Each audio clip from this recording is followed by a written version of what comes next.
राजनपुर के एक खूबसूरत से गांव में रहते थे दो भाई। रहता था चमन और उसका भाई रमन। रमन और चमन दोनों आपस में सुतेले भाई थे। रमन जो था वो चमन का बड़ा भाई था, लेकिन सुतेला भाई था, दूसरी माँ से था। और इन दोनों भाइयों की तो आपस में बिल्कुल भी नहीं बनती थी। ये दोनों भाई एक लोकल मार्केट में बर्गर बेचने और नूडल्स बेचने का काम किया करते थे। और दोनों का क्या कहना था। चमन जो था वो जिंगर बर्गर की दुकान खोल के बैठा हुआ था और अपने ग्राहकों से कह रहा था। अरे आ जाओ मेरे पास आ जाओ, बड़े मजे का बढ़िया बढ़िया सा जिंगर बर्गर, चिकन से भरा हुआ मायोनीज और चीज़ बर्गर सबसे सस्ते दाम पे बेच रहा हूँ। आ जाओ ले जाओ और फायदा वहीं चमन जो था वो नूडल्स की दुकान भेजता था। नूडल्स जो थे बहुत ही चटपटे से और मजेदार बढ़िया से थे। चमन जो है वो अपने ग्राहकों को बुलाता और कहता। अरे इतने बढ़िया नूडल्स तो आपने कभी खाए ही नहीं होंगे। अरे आ जाओ, 20 रुपए में सारी प्लेट भर के ले जाओ। मजेदार वेजिटेबल नूडल्स हैं। एक दफा खाओगे तो बार बार आओगे। ऐसे नूडल्स तो आपने कहीं पे खाए ही नहीं होंगे। चमन की बात सुन के तो उसके ग्राहक आना शुरू हो गए थे और वो अपने ग्राहकों से कहता है। अरे मैडम, आओ 20 रुपए में बढ़िया से नूडल्स लेके जाओ।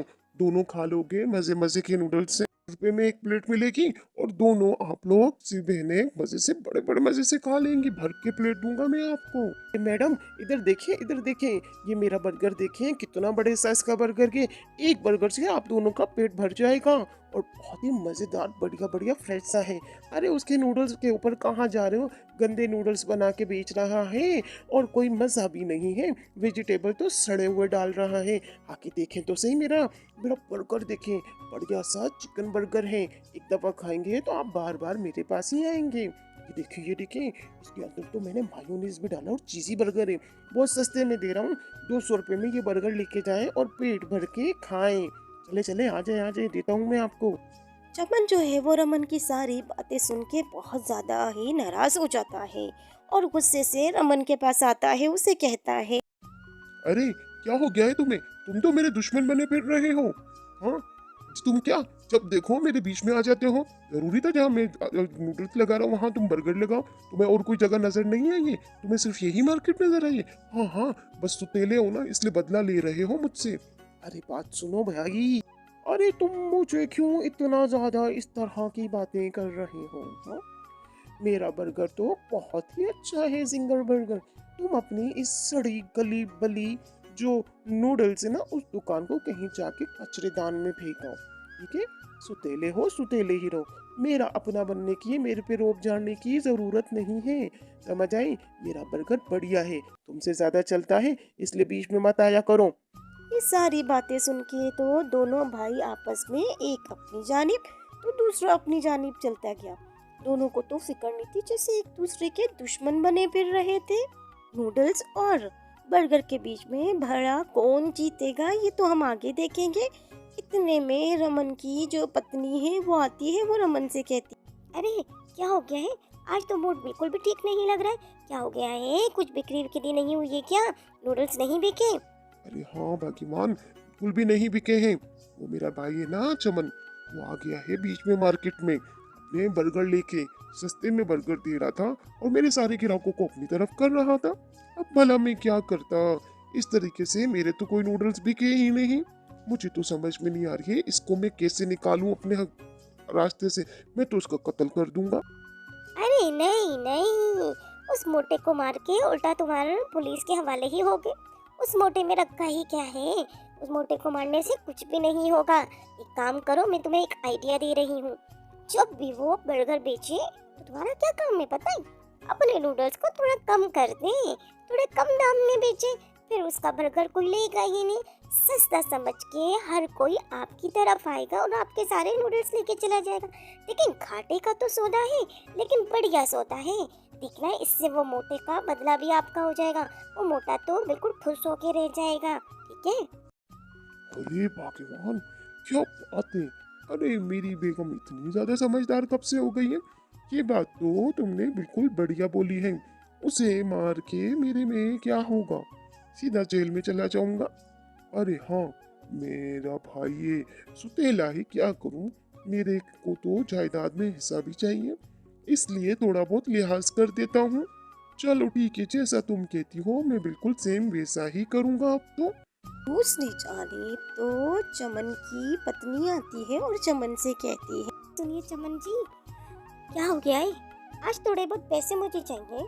अगर आपकी अच्छी दिहाड़ लग गई है तो पैसे मुझे दे दें, मुझे एक अच्छी सी अपने लिए साड़ी बनवानी है।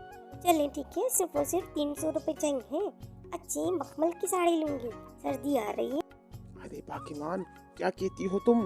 तुम्हें तो साड़ी की पड़ी हुई है और वो मेरा भाई मेरा दुश्मन बना फिर रहा है। मेरे ठेले के आगे अपना ठेला लगा दिया है जनाब नूडल्स का। सुतेला है, क्या करूं समझ नहीं आ रही है। ये सुतेला तो सुतेलापन होने का दावा कर रहा है। ये मेरा अपना होता तो शायद ऐसा नहीं करता। उसने मेरे ठेले के आगे अपना ठेला लगाया है, सारे ग्राहकों को अपने पास बुला लेता है कम दाम में। अब क्या करूं मैं?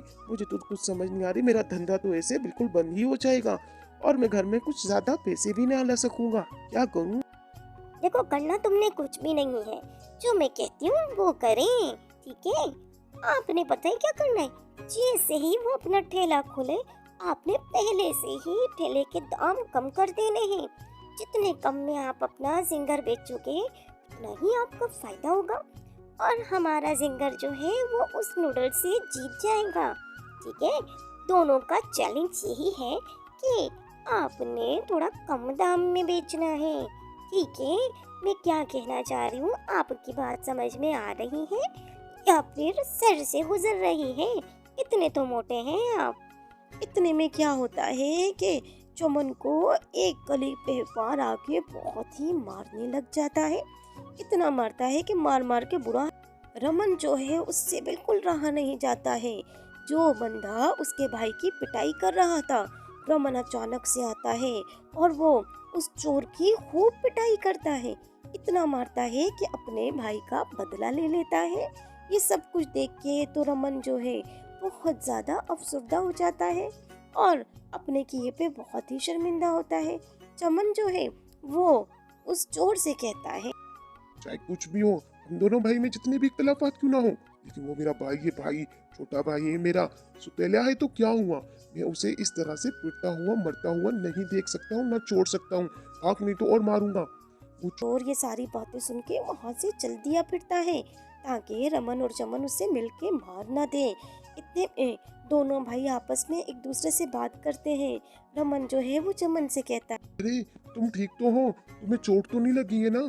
क्या हुआ, सब ठीक है? अरे भाई, मुझे तो इस बात का बहुत अफसोस हो रहा है। मुझे बहुत पछतावा है कि मैंने तुम्हारे साथ गलत किया है। मैं तो बर्गर और नूडल्स के चैलेंज करने जा रहा था, लेकिन तुमने तो मेरी आज जान बचाई है भाई। अगर तुम नहीं होते तो आज ये मुझे मार ही देता। और आज पता चला कि ये पैसा, ये जायदादें, ये चैलेंज, ये कुछ भी नहीं होता है। भाई भाई होता है, चाहे सुतेला हो चाहे सगा हो। मैं अपने किए पे शर्मिंदा हूँ और मैं आपसे माफी मांगता हूँ। मुझे माफ कर दो भाई। ये सारी बातें सुन के दोनों आपस में भाई एक हो जाते हैं। रमन चमन आपस में फैसला करते हैं कि बर्गर और नूडल्स की दुकान एक ही कर दी जाए। इससे क्या होगा, दोनों की कमाई भी अच्छी होगी और दोनों के इख्तलाफात भी दूर हो जाएंगे। इसे कहते हैं खून का रिश्ता।